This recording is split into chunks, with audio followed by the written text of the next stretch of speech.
Aujourd'hui, on refait une petite jeunesse à nos tubes de fourche en changeant l'huile et les joints spi. La tenue de route d'un véhicule passe par son système de suspension. Vous le savez bien, je vous apprends rien. Vous n'avez pas besoin de cette vidéo pour le savoir. Et la tenue de route, c'est primordial si vous ne voulez pas partir dans le décor au premier virage ou à la première bosse. Donc, il ne faut pas négliger l'entretien de son système de suspension et particulièrement de son train avant, les tubes de fourche. Il faut les contrôler régulièrement. Et c'est justement ce qu'on va faire dans cette vidéo. Avant tout, je veux dire quelque chose, c'est pas une opération compliquée. Franchement, ça se fait assez rapidement. Par contre, ça nécessite des outils. Normalement, les mécaniciens et les différents tutos que vous avez pu voir indiquent qu'il faut des outils pour réaliser cette tâche. Moi, dans ce tuto, je vais le faire avec 0 outils. On va les fabriquer de toute façon ensemble avec des boulons et des écrous et vous allez voir, ça fonctionne. On peut reproduire tous les outils nécessaires avec l'environnement qu'on a autour de nous et qu'on utilise au quotidien ou quasiment quand on bricole un peu. Donc, pas d'inquiétude, on va tout voir ensemble et vous allez réussir à changer vos joints spi et notre huile de fourche. Donc je vous propose dans une première partie de voir quand est-ce qu'il faut entretenir sa fourche. Puis on s'arrêtera sur une question simple, pourquoi on met de l'huile dans une fourche ? À quoi elle sert et quelle huile faut mettre. Puis on va voir dans cette vidéo des travaux pratiques, on va voir comment on change son huile et comment on change ses joints spi. Ces deux manipulations peuvent se faire indépendamment l'une de l'autre, mais on va voir les deux puisque les démontages sont quasi similaires. Donc on va voir le démontage, le changement d'huile, le changement de joint spi et le remontage. Si vous voulez passer le changement de joint spi, vous pourrez. Ça vous va comme petit plan ?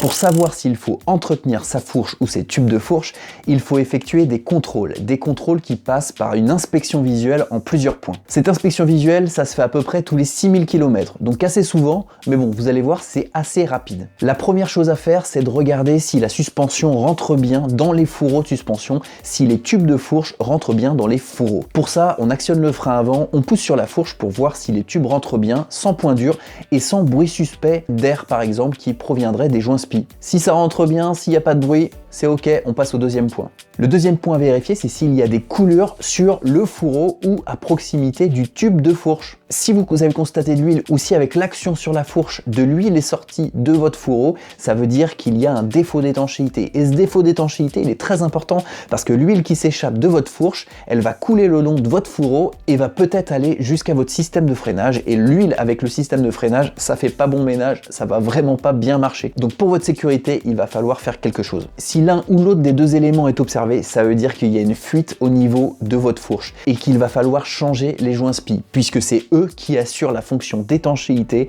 sur vos tubes de fourche. Mais c'est pas parce qu'il n'y a pas de défaut ou de coulure sur vos fourreaux qu'il ne faut pas faire quelque chose. L'huile, avec le temps et avec l'utilisation, perd de ses propriétés. Dans un premier temps, vous allez perdre en confort, vous allez plus ressentir les aspérités de la route, mais dans un second temps, rapidement, vous allez perdre en tenue de route. Donc là, ça touche à la sécurité, donc faut pas rigoler. Donc il va falloir changer cette huile régulièrement. Régulièrement, ça veut pas dire tous les jours, ça veut dire tous les 15 000 km environ. Changer l'huile, c'est une action beaucoup plus simple et beaucoup plus rapide qu'on peut le croire. C'est beaucoup plus simple à changer son huile que changer ses joints spi. C'est pour ça que cette vidéo, elle servira à faire les deux actions. Donc, comme c'est simple, faut pas hésiter, faut le faire vraiment tous les 15 000 km. Vous allez me remercier, votre scooter tiendra mieux la route et en plus, les aspérités de la route, vous les sentirez même plus. Et si les joints spi sont pas défaillants, si vous constatez aucune coulure, laissez-les tranquilles, ça sert à rien de les changer. Un joint spi, ça peut durer des années. Sur mon booster par exemple, qui a à peu près 20 ans, il n'y a aucune trace d'huile sur les fourreaux et sur la fourche en général,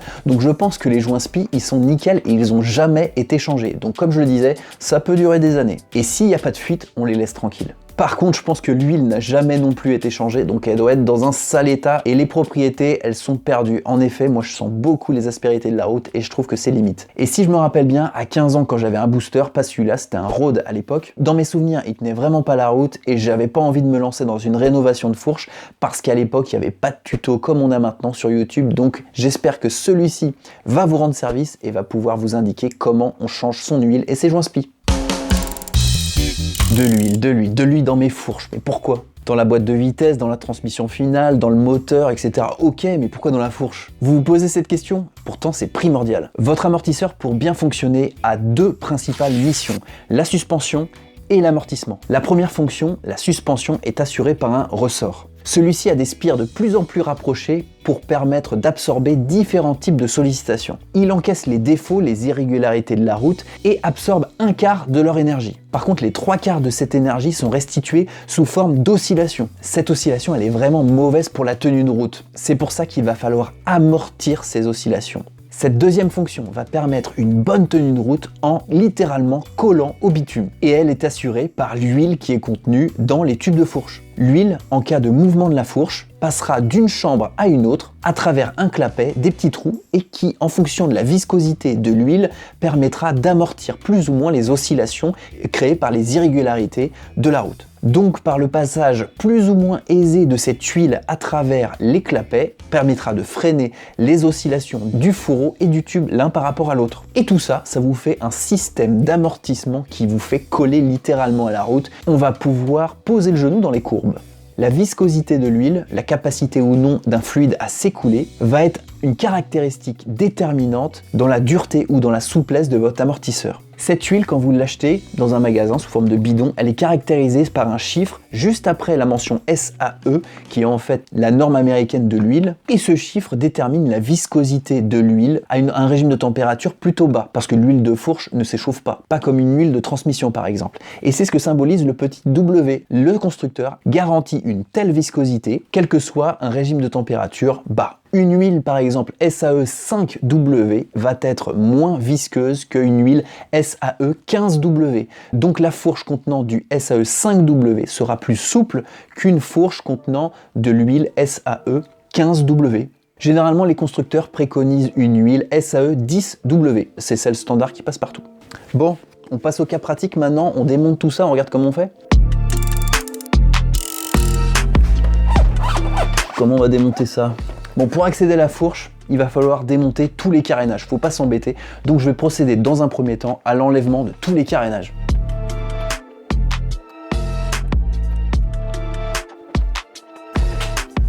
Hop.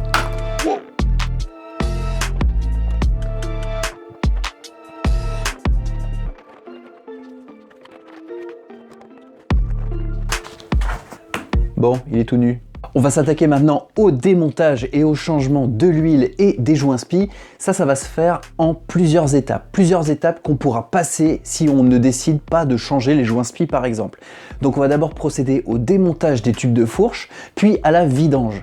Ensuite, on va s'attaquer au démontage des joints spi. Cette étape, vous pourrez la passer si vous le souhaitez. Et on procédera au remontage complet du scooter, de la roue, des carénages, etc. pour finir la vidéo avec un scooter prêt à démarrer. Allez, on remonte ses manches, c'est parti pour le démontage. La première chose à faire, c'est démonter la roue avant. Par contre, pour démonter la roue avant, même si vous avez une béquille centrale, il va falloir maintenir le scooter vers l'arrière pour éviter que le scooter tombe en avant. Donc pour ça, il y a différentes façons de faire. On peut très bien caler le scooter sous le cadre, ce qui permettra de soulever l'avant, ou sinon, et c'est ce que je vais faire, je vais mettre des cales sous la béquille centrale et je vais mettre une sangle sur la roue arrière, ce qui permettra de soulever l'avant en permanence.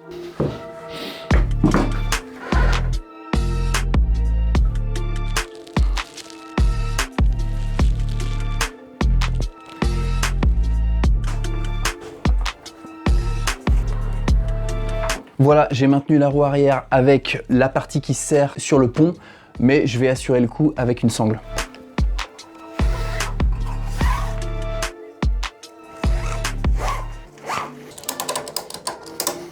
Voilà, il tombera pas.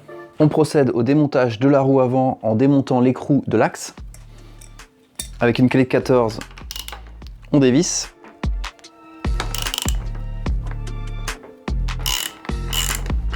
On retire le boulon. Avant de retirer l'axe, on va dévisser l'étrier de frein parce qu'en fait, on ne peut pas démonter la roue ainsi que le disque de frein sans avoir désolidarisé l'étrier de frein avec la fourche. Donc avec une clé de 13, on dévisse les deux vis de l'étrier.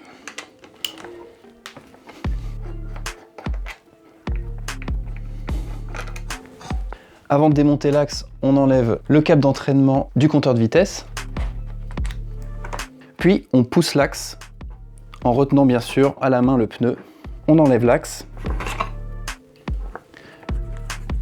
On enlève l'étrier de frein du disque. La roue est déposée. Hop. On va maintenant s'attaquer au démontage du tube de fourche. Suivant les modèles de booster et suivant les modèles de scooter en général, les tubes de fourche se démontent de différentes manières. Sur les boosters d'avant 2004, il est nécessaire pour enlever le tube de fourche de dévisser le bouchon qui est sur le dessus, et pour ça il faut une clé hexagonale de 17. Franchement, une clé hexagonale de 17, moi j'en ai pas. Donc il faut trouver un moyen. Sur la majorité des scooters, il n'est pas nécessaire d'enlever le bouchon avant d'enlever l'ensemble. Il suffira de dévisser l'écrou qu'il retient à l'étrier de la fourche et le tube de fourche s'en ira tout seul. Sur le booster avant 2004, il faut au préalable, si on veut enlever le tube de fourche, dévisser le bouchon supérieur du tube de fourche. Donc si on n'a pas d'outil hexagonal de 17, eh bien on le fabrique. On peut très bien le fabriquer avec simplement une vis de 17, avec une tête hexagonale de 17, avec deux écrous de 17, qu'on met en écrou contre écrou, on les serre bien et ça nous forme un boulon, une vis et deux écrous qui vont nous permettre de dévisser convenablement le bouchon du tube de fourche. On dévisse dans un premier temps l'écrou qui retient le tube de fourche. On installe notre outil magique et on dévisse.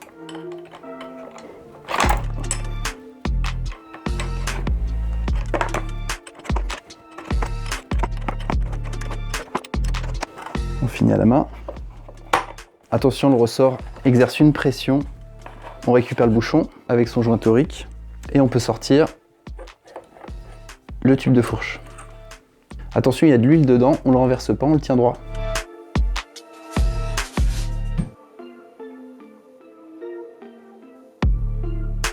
Ça y est, notre tube de fourche est déposé, on l'a posé sur l'établi verticalement puisqu'il y a de l'huile à l'intérieur. À présent, il faut travailler dans un environnement propre. Il ne faut pas de poussière, il ne faut pas de fragments et de petites impuretés qui viendraient se loger à l'intérieur du tube de fourche. Donc dégagez un peu tout ce qu'il y a autour, utilisez une surface propre que vous avez nettoyée au préalable. On va pouvoir commencer la vidange de l'huile. Pour vidanger l'huile, c'est assez simple. Déjà, on enlève le ressort. On repère sur ce ressort que les spires les plus fines sont vers le bas, on s'en souviendra pour le remontage. Et pour vidanger, c'est assez simple, hop, on verse le contenu de la fourche dans un récipient. Pour complètement vidanger le système, on fait des mouvements de va-et-vient.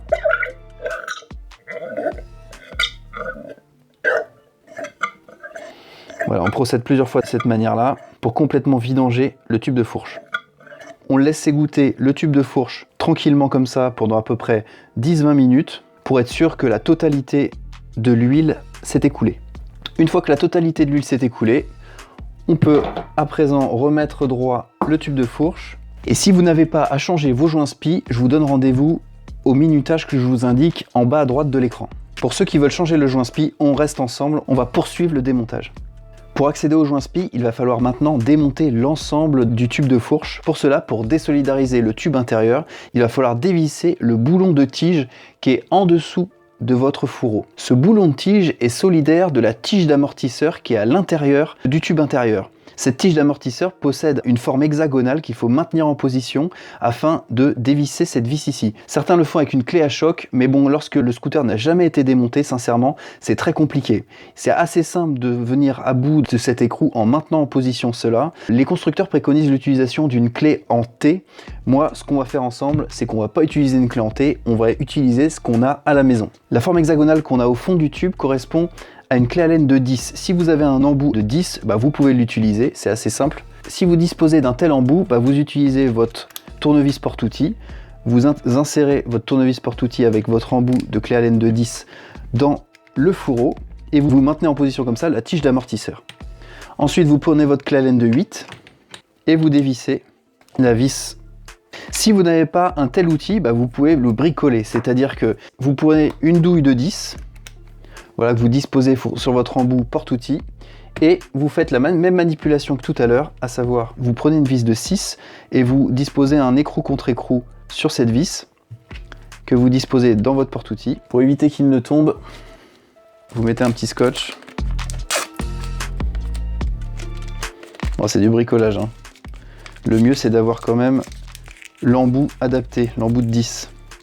Et vous disposez cet assemblage toujours pareil, dans votre fourreau, qui vous permettra de maintenir en position la tige d'amortisseur. Si votre fourreau est beaucoup plus long que celui du booster et que vous n'arrivez pas à utiliser un porte-outil, ou au moins que votre tournevis porte-outil n'est pas assez long, ce que vous pouvez faire, c'est bricoler une tige filetée avec 2 embouts de chaque côté, ce qui vous permettra de mettre la partie d'un embout dans votre empreinte hexagonale dans la tige d'amortisseur et le second sortira pour le manipuler avec une clé plate. Donc vous pouvez l'installer comme ça, suffisamment long pour qu'il vienne en débord du tube intérieur pour pouvoir après le manipuler avec une clé plate et le maintenir en position. C'est cette méthode que je vais utiliser ici puisque dans la majorité des cas, vous n'aurez pas forcément de tournevis assez long pour aller jusqu'à la tête hexagonale. Je l'ai fabriqué très facilement, une tige filetée M6 avec 2 écrous contre écrous. Pour que ce soit assez costaud, j'ai fait un petit point de soudure de chaque côté pour que les écrous ne se dévissent pas. Ça va très vite à fabriquer. Si vous avez une tige filetée et 2 écrous, ça suffit, ça sert à rien de mettre un écrou contre écrou, surtout si vous le soudez. Donc c'est cet outil que je vais utiliser pour le démontage d'aujourd'hui. On protège le fourreau avec un chiffon avant de le mettre dans l'étau. Ça évitera de l'abîmer, d'abîmer la peinture.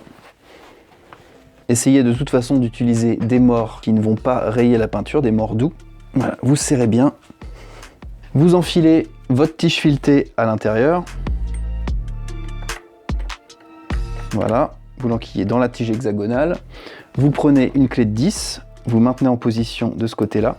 Puis vous prenez votre clé Allen de 8 et vous l'insérez dans la vis du fond de fourreau. Et vous dévissez.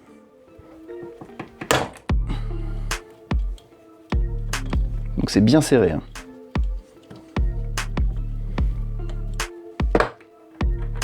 Vous retirez la vis avec le joint d'étanchéité en cuivre qu'il faudra changer et remplacer par un neuf. Et vous retirez votre petit outil qui a bien rendu service. Et vous pouvez finir la vidange de votre fourreau, si jamais il reste de l'huile, par ce trou. Toujours en faisant des mouvements de va-et-vient. Maintenant que le boulon de la tige est enlevé, on va pouvoir procéder au démontage complet de la fourche en enlevant le tube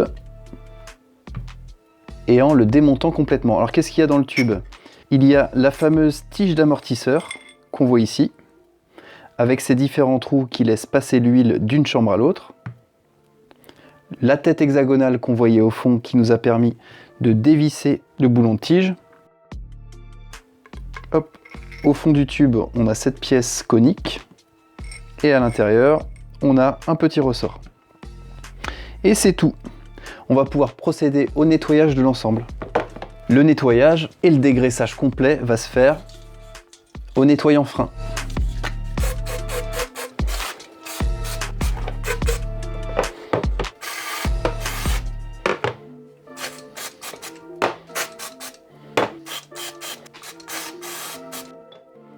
Pendant que les pièces se dégraissent, on va démonter la partie supérieure du joint. Ce n'est pas le joint spi, ça, c'est le cache anti-poussière. Ça, c'est assez simple à retirer. On prend un tournevis plat et on fait levier. Hop, et ça s'enlève tout seul. Alors, on va éviter de l'abîmer puisqu'on va repositionner le même. Normalement, il faut le changer. Si vous avez eu l'occasion d'en acheter un, vous pouvez le changer. Mais bon, on va bien le nettoyer, on va le remettre en place après. Pour retirer le clip qui retient le joint spi, vous prenez un tournevis, vous faites levier. Et hop, cette petite partie métallique s'en va facilement. On va le nettoyer aussi.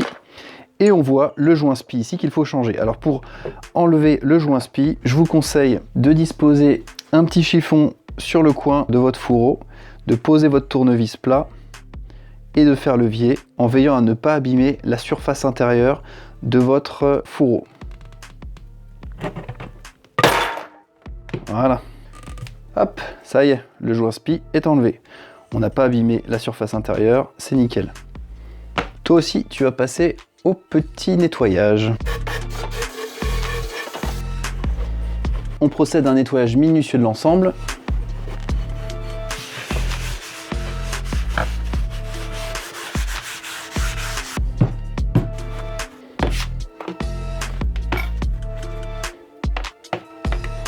Voilà, une fois que toute la petite famille est passée au bain, on va procéder au remontage. Pour le remontage, eh bien, on met en place la petite partie conique au fond du tube plongeur. On enfile le ressort. le petit ressort. On met en place la tige d'amortisseur. Et on enfile le tout. Où est-ce que tu vas, toi? Dans le fourreau, très doucement. Voilà. Avant de remettre la tige, on maintient en position la tige d'amortisseur dans le fourreau et on replace la vis. On peut serrer la vis de quelques tours. Voilà, on effectue un pré-serrage. Hop. Et on va dans l'étau pour faire le serrage définitif. On reprotège le fourreau avant de le mettre en place dans l'étau. On serre l'ensemble. Hop, on prend notre clé dynamométrique, on la règle sur 22,5 Nm. On met en place une douille hexagonale de 8. On maintient en position l'autre extrémité, soit avec notre outil qu'on a réalisé avec une tige filetée et une clé, soit avec le porte-outil avec une tête hexagonale de 10 comme tout à l'heure. Et on va serrer au couple préconisé 22,5 Nm.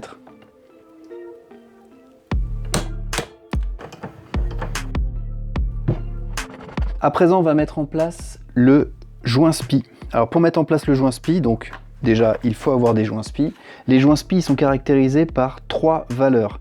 La première, c'est le diamètre intérieur, 30 mm, le diamètre extérieur et la hauteur du joint spi. Donc on prend le joint spi.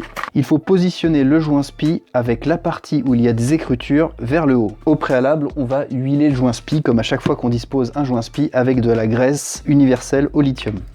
Tout comme pour les joints spi de ma vidéo qui concernait les joints spi du carter moteur, on dispose généreusement de la graisse. Ça facilitera aussi le montage. Dans un récipient propre, on va aussi mettre un peu d'huile de fourche et on va huiler pour aider à l'introduction du joint spi. Hop. Et on va huiler le haut du fourreau. On prend le joint spi, écriture en haut, et on enfile le joint spi. On fait attention de ne pas plier la lèvre.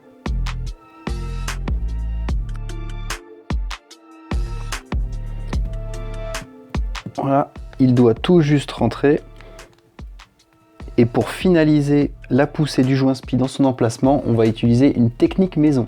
Pour pousser le joint spi jusqu'à son emplacement, on va le pousser avec une partie circulaire pour que la poussée se fasse convenablement. Et ça, on va le faire avec un PVC de plombier en diamètre 32. Si on le met en place, on voit que c'est pile le diamètre intérieur pour le four intérieur et le diamètre extérieur du tube en PVC correspond au diamètre intérieur du fourreau. Donc c'est parfait. Avec un marteau, on vient taper sur le dessus, tout doucement.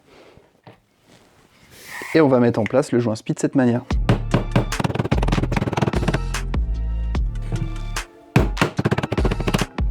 Voilà, le joint spi est en place. On a dépassé la rainure, donc le joint spi est à son emplacement. On peut mettre en place le clip. On le met en place d'un côté, dans la gorge, puis avec un tournevis, en faisant attention de ne pas abîmer le fourreau. On fait levier et on le pousse. Voilà. On procède à un petit nettoyage du haut du fourreau, de la graisse qu'on a pu mettre pour insérer l'ensemble. Puis on remet en place le joint cache-poussière. Celui-ci n'a pas besoin de poussée particulière, on l'enquille à la main. À présent, on va remettre l'huile neuve dans le fourreau. Cette huile, j'ai choisi en 15W, mais vous pouvez très bien utiliser de la 10W qui est ce qui est préconisé généralement par les constructeurs. Avant ça, on remet en place le ressort avec les spires étroites vers le bas. Et on insère l'huile. Pour cette fourche, il faut mettre 50 ml d'huile. Pour ça, on utilise une seringue. On met d'abord 20 ml, puis encore 20 ml, puis 10 ml. Nos 50 ml sont dans le fourreau. On va actionner plusieurs fois le fourreau pour faire naviguer l'huile dans tous les compartiments. À présent, on peut retourner sur le scooter et on va repositionner le tube de fourche avec le bouchon. Avant de remonter l'ensemble, on dispose un peu d'huile à base de savon de lithium sur le joint torique du bouchon. Ensuite, on prend notre tube de fourche, on l'insère dans son logement jusqu'en butée et en comprimant le ressort, on remet en place le bouchon. Il suffit juste d'accrocher un filet.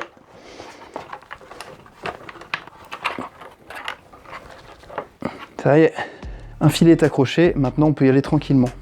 On remet notre outil. Avec une clé de 17, on le maintient en position. Et dans un premier temps, on va visser en tournant le fourreau.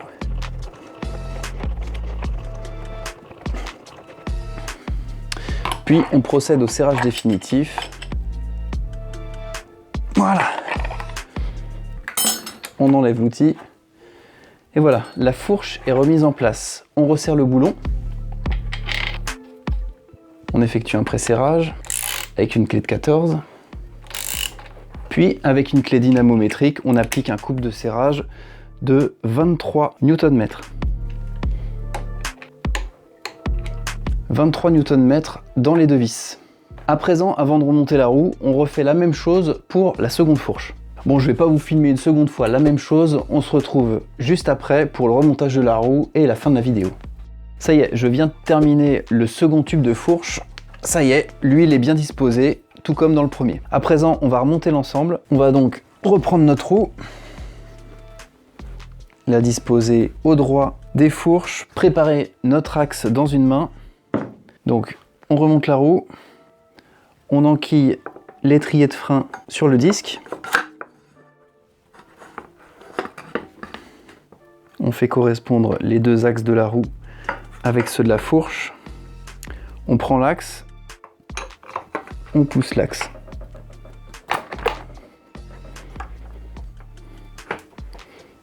Voilà. On remet en place l'écrou de serrage. Et avec une clé dynamométrique réglée sur un couple de 35 Nm, on serre la vis de l'axe de la roue.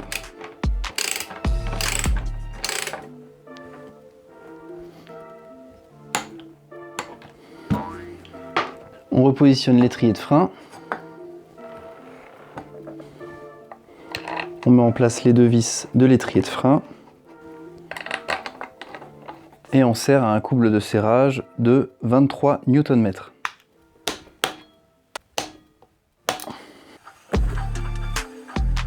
On remet en place le câble du compteur de vitesse. Puis on va pouvoir descendre le scooter de son piédestal. Je le fais rebasculer.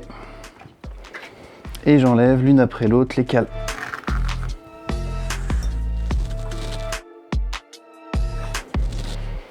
À présent, on remonte tous les carénages. Bon, ça, je passe en avance rapide, vous commencez à connaître, on se retrouve à la fin.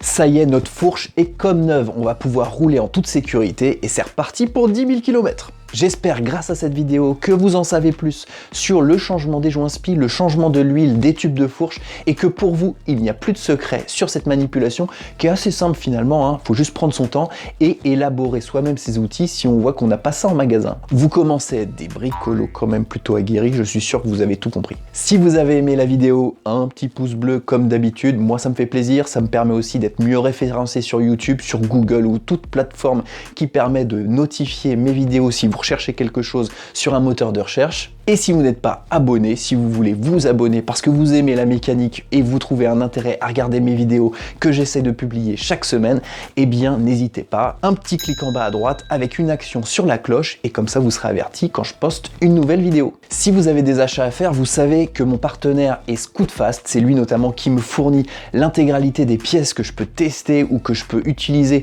dans mes différents tutos mécaniques. Donc dans le cadre de ce partenariat, Scootfast me fournit ce petit code promotion que vous pouvez utiliser à tout moment lors de vos achats sur le site de Scootfast. Vous aurez ainsi 5% de réduction sur le magasin, presque sur tout le shop, donc n'hésitez pas à l'utiliser, c'est fait pour ça. Si vous avez des questions ou des observations sur ce que j'ai pu raconter dans cette vidéo, vous pouvez m'indiquer tout ça dans les commentaires, c'est fait pour ça. Si vous avez des idées de tutos ou des choses qui vous intéressent particulièrement, n'hésitez pas, vous le faites aussi dans les commentaires, vous l'indiquez. Si ces commentaires sont en plus likés avec des petits pouces, je saurai que ça en intéresse plus d'un, donc je me pencherai sur le sujet. J'aimerais exprimer un grand merci à tout le monde, tous ceux qui s'abonnent de plus en plus, le compteur il arrête pas de grimper, je vous en remercie, je dis bienvenue aux nouveaux arrivants et merci aux fidèles que je vois régulièrement dans les commentaires ou sur Instagram. Merci donc pour votre fidélité, je vous dis à très bientôt pour une nouvelle vidéo, ciao.